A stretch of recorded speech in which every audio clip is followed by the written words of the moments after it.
As we have already seen how to create the aliases, now we'll be using the aliases in the firewall rule. Let us continue to the video and understand how we can create the rule using the aliases. If you go here to firewall and aliases, you will see these are aliases which I created, and one of the alias which I created is kids devices. I want to block the access of kids devices to the internet or to any other network. So how I'll use this rule now? Instead of using IP addresses one by one, I can use the kids devices in the rule. So how I'll do that? I'll go here to firewall and rules. I'll create a new rule in the LAN section. If you remember, I created one rule which was to block the internet access from my device to the internet. I'll be creating one rule on top, and this rule will be block, because I want to block the access of my kids devices. The interface from where the traffic will be coming, that will be LAN. And what will be the IP family? IP family will be IPv4, because I'm using IPv4 addresses for my local network. And what will be the protocol? It will be any protocol, because I want to block anything that comes from the local network from my kids devices.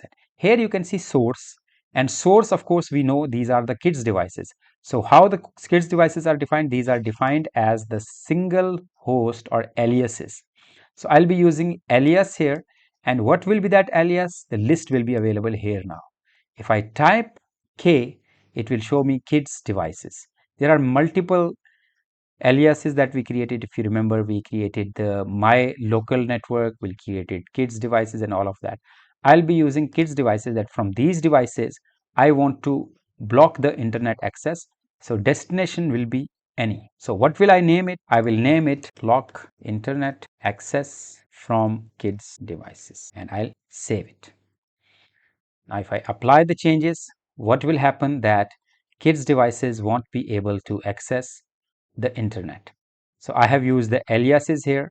For example, I can create a new rule. With the help of the same rule, I will duplicate the rule here, and now I want to block the aliases, but I want to block to the Facebook. So I'll be using here destination single host or aliases, and I'll be choosing that rule which I created was Facebook. Same rule will be applied here, but this time I'm not blocking on any, I'm blocking only to the specific one.